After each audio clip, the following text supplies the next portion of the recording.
I'm Dr. Stephen, and I want to welcome you to All About Animals. Hey, settle down. So today we've got a very exciting show planned for you.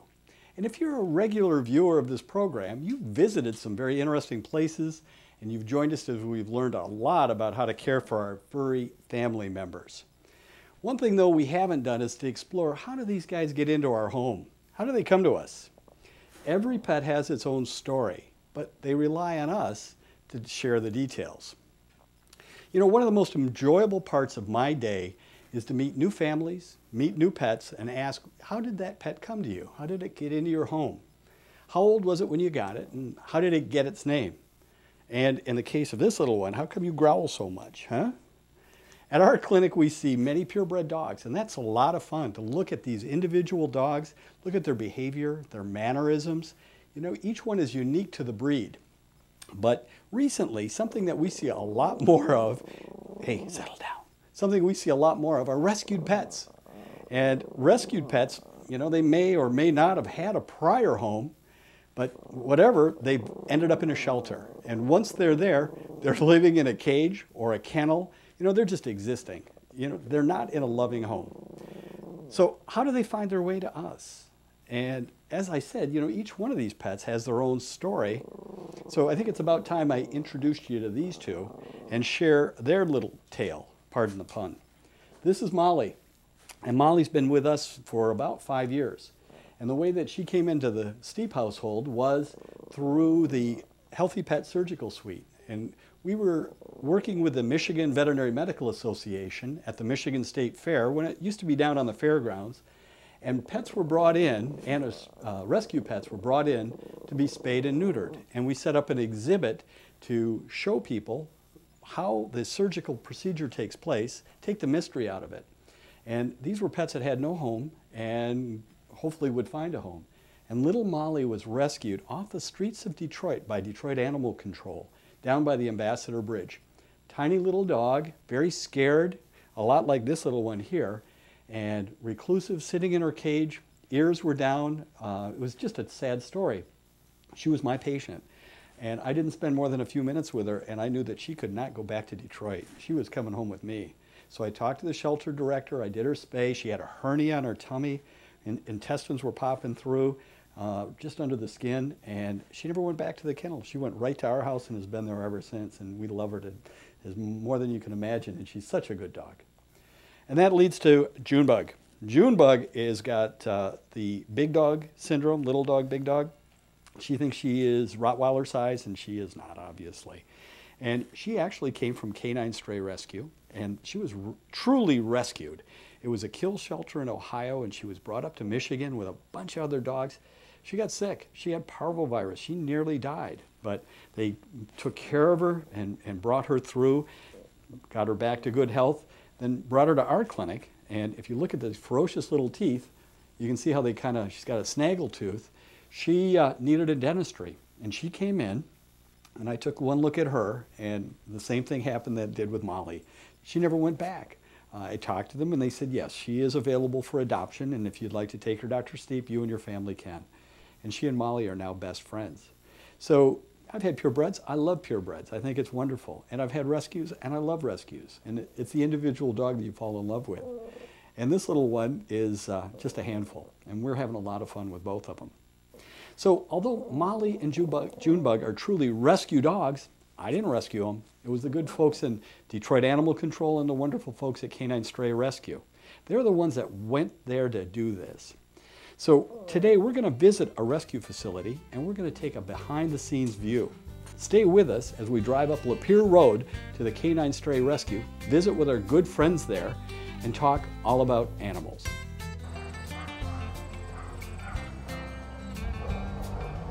So here we are at the K-9 Stray Rescue facility, and I'm joined by Kelly Barker. Kelly, so nice of you to take time out of your day and show us your facility here. Tell us, what is your role with K-9 Stray Rescue? I am both a board member and I am one of the animal evaluators. I basically, when the dogs come in, we do an evaluation of the dogs. So that's my main role in the facility. How long have you been associated with K-9 Stray Rescue? I was adding that up, probably about 10 years or Oh, so. that's a long time. Yes. Yeah. Who's this? This is Ella. Hi, Ella, dear. She loves dogs too. Oh, I'm sure she does. Beautiful, beautiful. Well, we're glad you're both with us today. 10 years is a long time. You say, though, you evaluate animals. What does that entail? Basically, every dog that's brought into the facility goes through a temperament evaluation. We're looking for, before the dogs come in, they go through a brief temperament test at the facilities we pull from. But when they're actually at the facility and we've given them some time to settle in, we actually go through a evaluation that's well known in the industry, and we try to pull out any sort of aggression issues, and we try to figure out the temperament of the dog. At that point, we will put restrictions on animals such as not appropriate for kids under 8, or an excellent family dog, or things like that. But that's what we're looking for. That's extremely important, and that's driven home to me as a veterinarian, because I know one of the top reasons for families to lose pets or to give up on pets is behavior issues. Mm-hmm. And that has to be addressed right at a very early stage. I commend you on that. But what a lovely facility. We drove up Metamora Road to this lovely little house, and what a surprise to see all the things that you have here. Give me a little history, or give our viewers a little history on the K-9 Stray Rescue. Yeah, we're very proud of our facility. We've done a lot of improvements over the last couple of years. Basically, the mission is to save dogs from local animal control facilities that are going to be euthanized. A lot of the facilities, a lot of northern animal control facilities are overcrowded, and they have to euthanize dogs that are, perfectly adoptable, don't have any issues. We focus on the dogs with the good temperaments, the ones that we can place quickly, because our goal is to move these dogs in and out of here. We don't want to be a holding facility, because it's not really a place you want a dog to live out its life.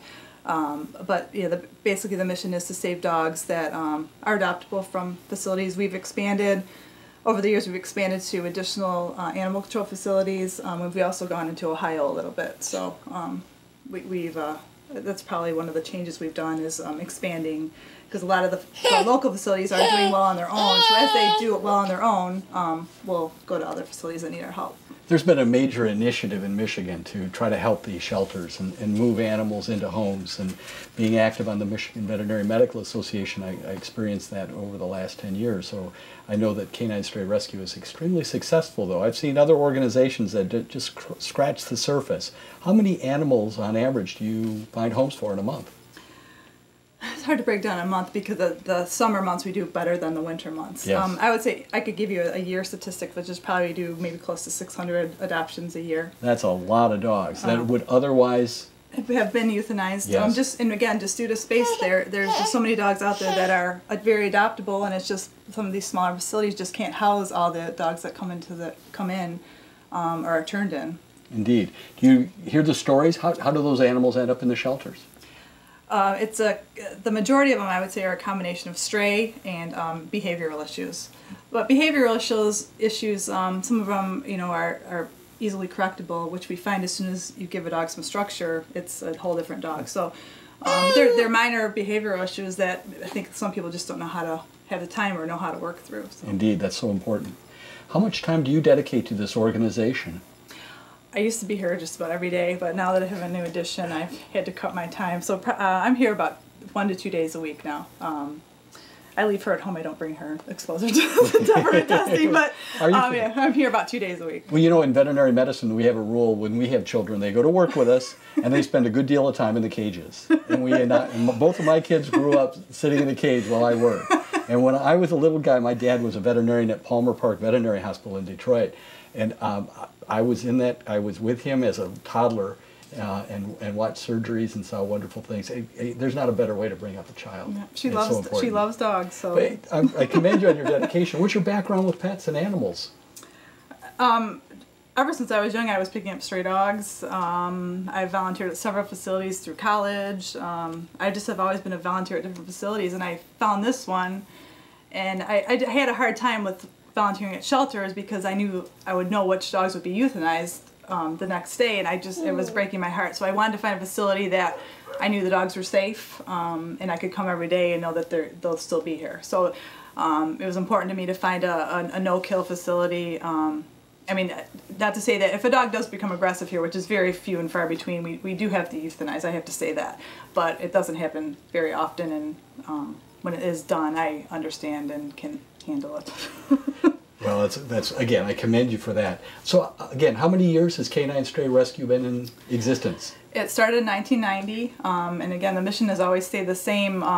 It was a couple individuals started it, and just were saving 1 or 2 dogs at a time as they could, and eventually the building was purchased, I believe in 1990, and ever since then the mission has stayed the same to help local animal control facilities with the overcrowding conditions and pulling out adoptable animals. How many people are on your board? We have 4 people on our board. That's wonderful. How many staff members do you have altogether? Volunteers? I think we have a good 25 maybe regular volunteers, yes. And then as far as staff, we try to keep our staff low. Actually, we have a lot of dedicated volunteers who do the cleaning and really work on the facility. But as far as staff, I believe at this current time we have about 3 staff members. What's the one thing you'd like the public to know, our viewers to know about K-9 Stray Rescue?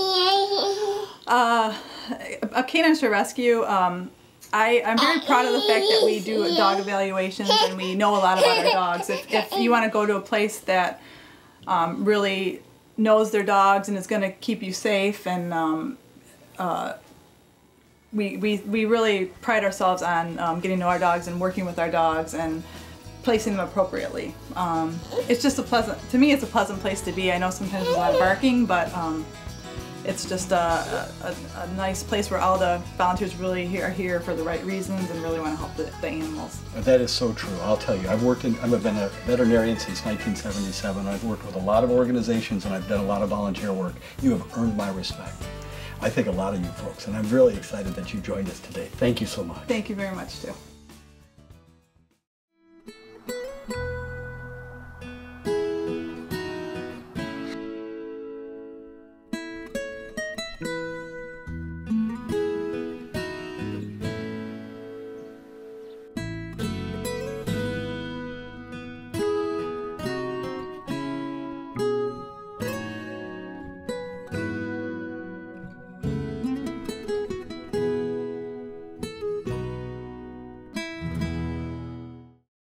I'm pleased to introduce Shannon Taylor, another of the dedicated folks here at K-9 Stray Rescue. Shannon, tell us a little bit about your background with this organization. I've been with K-9 about 5 years now. I started out, actually even before that, I adopted from here, 2 dogs at the same time. And what struck me about this place was, unfortunately, one of the dogs that I had adopted developed bloat and ended up dying. Oh. I tried to save him, but the surgery wasn't a success. Yeah. And I emailed them and told them about him, and they acted like they lost their own dog. I mean, they were so concerned, and I thought, wow, that's an amazing place. I figured once a dog went out the door, they forgot about him. Well, they don't. So later on, when I was more ready for, to be more involved, I asked if they wanted people to foster, and I just got hooked, and I've ended up volunteering, fostering, going to events, and I'm here all the time now. So. How many hours a week do you spend here? Oh, wow. Usually at least 3 full days. I help for every Tuesday for surgery. We have I kind of help vet tech here. Yeah.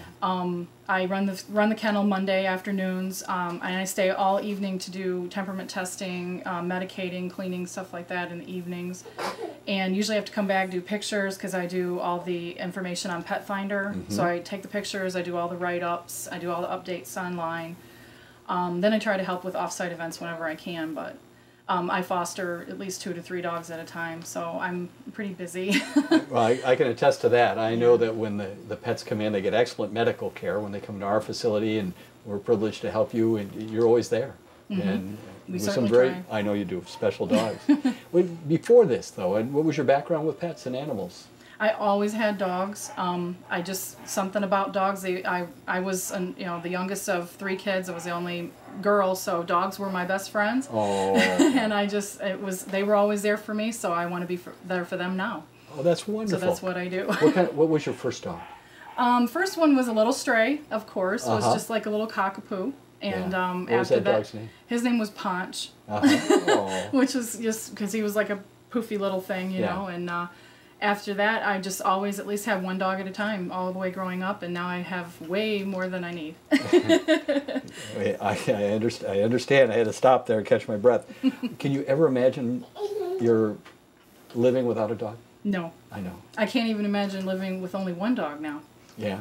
I own 6. I foster 3. There's no less than 9 dogs at my house, and I wouldn't want less than 2 or 3 because they need to play with each other and they need that socialization too. Let's back up. You have how many dogs? I own 6. My husband and I own 6. And you have how many? And we foster 3. And you foster 3. Yeah, so and we 9 have dogs. 9. Yeah. That's a lot of work. It is. And I know the fosters you have require a fair amount of care. So, oh yes, absolutely. I always take in the medical things and stuff. So. And then you spend your time here too. And what a beautiful facility. Take us on a little walk through here. We're in the main building. Tell us about this. Here in the main building is where we have the first 18 cages. They're smaller cages for our smaller dogs. Also, we keep larger cages for any of the larger dogs that are fairly new. This is like the post-op type area. They're kept here after we do our spay-neuter surgeries or any other medical issues so that they're in a smaller, somewhat more confined areas. They can't hurt themselves. They have a place to rest. It's tended to twice a day for any kind of medical medicines being given, medical needs, just to keep an eye on them, make sure they're doing okay. Once they leave the main facility, they are taken out to the outbuildings out back where they're housed in larger pens where they've got area to run around. They've got their own beds. They've got different levels to walk or run on, jump on, toys to play with, and things like that when they're able to move around better. It's wonderful to transition them from one housing area to another. This outside area, it's large, it's clean, it's beautiful, all this grassy surface. How many outbuildings do we have here? There's 4 outbuildings here. Yes. Three of them are available for the public to walk through and view the dogs because those are the dogs up for adoption. The back building that you see has red signs that says no admittance. These are buildings for the dogs that are first brought in. When we pull them from animal control, we ship them here via our vans. We bring them straight to the back buildings where public cannot go to. They have a quieter area to just kind of settle in. They come in very freaked out and not understanding what's going on. So that's an area for them to just stay until they get properly evaluated and vetted and have some settling in time. So there's a calming area. I see though there's 2 doors, 2 sides. Yes. And one area is for the healthy pets that go back and are just allowed to settle down, and then the other area is is that a quarantine area? Yes, it's a more isolated area. It is actually closed off even from the main part of the building. That can be for dogs that come in sick, or also even overly frightened dogs, because it's a lot quieter, much more isolated, and sometimes that's what they need. But if we know a dog is sick, which, you know, that is a fact of life with kennel living, they do come in sick sometimes, we want to keep them away from the general population until they're feeling better. Your commitment to good health and getting these animals up to par before they're adopted is fantastic. And in the housing area for these animals, once they have acclimated, once spays and neuters are done and all the diseases are taken care of, these are really nice facilities. They spend a lot of time in here, and you've done a lot to enrich their lives. Who's responsible for this? The main person responsible is Mike Gresham, who's one of our board members. He did extensive research on reducing stress in a kennel environment. It's very stressful for dogs to be in this area because this is not a normal home setting. So he found that some things that help dogs to feel a little less bored, a little less stressed, is to have different levels that they can jump on. So he has these platforms where they can sleep on them, they can jump up and down on them, whatever they want to do. There's toys hanging, as you can see, where they can either chew on ropes, chew on kongs. He's even had nylobones attached to some of them that they can chew on. Each dog is given a Kuranda bed, which is a bed that's elevated off the floor and gives them a more comfortable place, especially for their joints and hips and stuff, so they're not on the cement. But in addition to that, if they do want to lay on the cement in the wintertime, the cement is actually heated from underneath with water heat so that it's radiant from the floor up. and that way they can stay warm in the winter, and that's turned off, and we have vent fans that run in the summer to keep it cool. Mike has done a wonderful job. This is a fantastic facility for these dogs. What a wonderful way to transition them from a cold, harsh shelter where they're faced with euthanasia. Yes. Get them healthy, get them transitioned, as we say, and then into a loving home. Wonderful, just wonderful.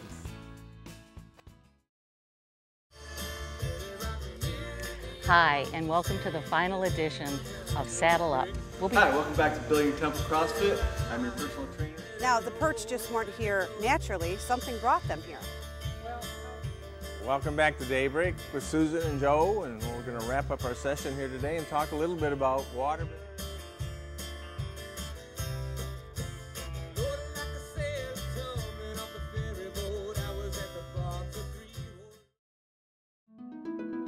So you brought us into your surgery. This is a very nice little surgical suite you have here. How long has it been here?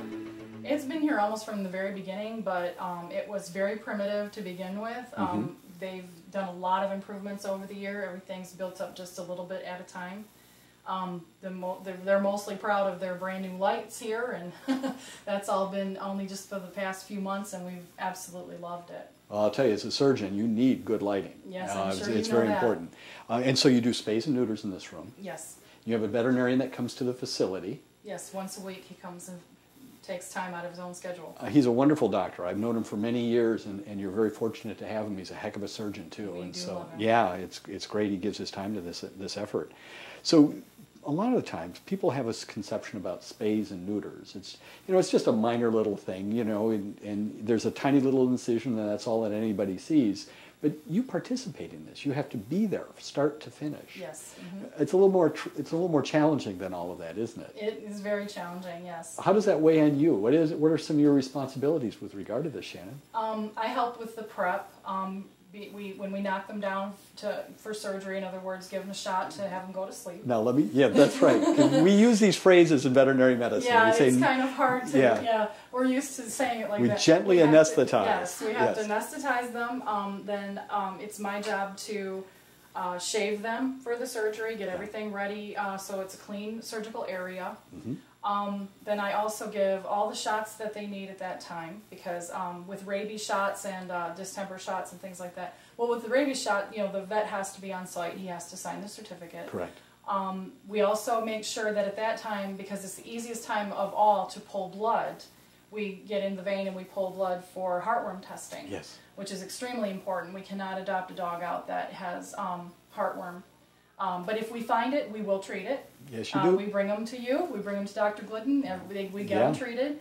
And then once we do all that prep, and we have to put a tube down the throat for them to breathe, we bring them in, and the doctor works on them. And then we have to watch them after. Oh, Everyone yes. thinks that, they do a quick little thing and it's done. But, sometimes they will quit breathing. Sometimes we do have complications, and we have to be on our toes to watch for that throughout Absolutely. the entire process. All these instruments, it's a testament to your efforts here, because each animal has a sterile pack. Yes. Everything is done up to a standard, and they're very high standards. It needs to be that way. Well, one of the inspirations for this program was Mighty Madeline, and this is Jordan Pazinski, but this is Mighty Madeline. Mighty Madeline is a very special little dog that was brought to our clinic by the good folks at K-9 Stray Rescue. And if you look down here, you'll see a little bandage. This poor little thing, did she come from Ohio? Yes.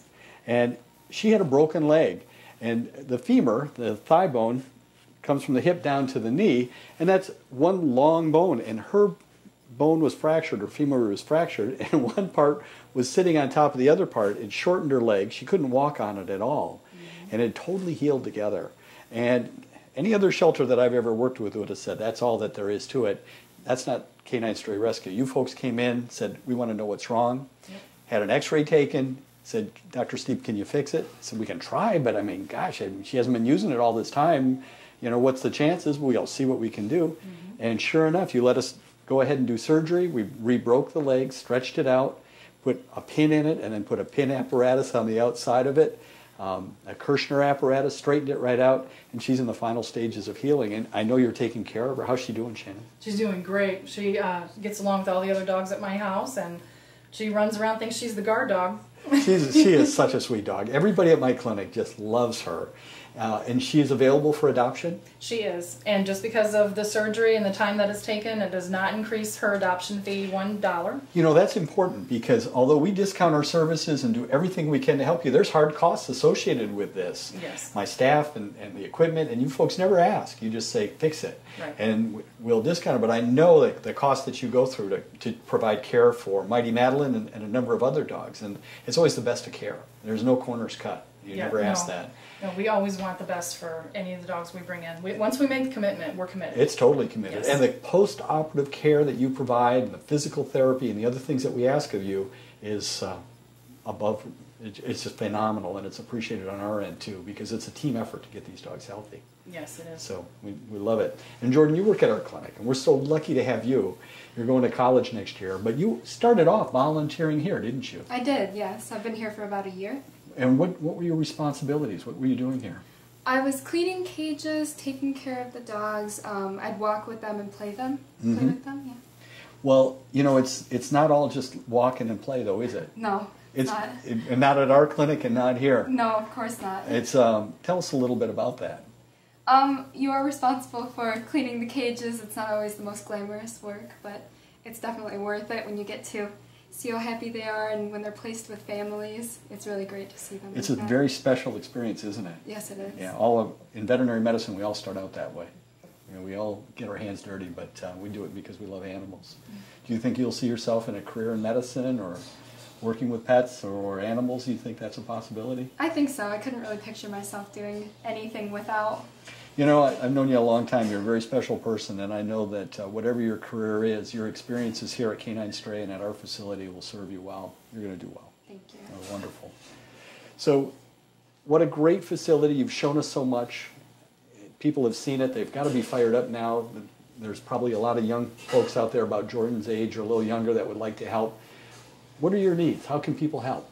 Well, the number one most important thing always is money. As I said, the fee for adoption never increases because of a certain dog's needs. We've had dogs with legs removed, eyes removed. Heartworm treatment is very expensive, very hard on the dog, but we will do it.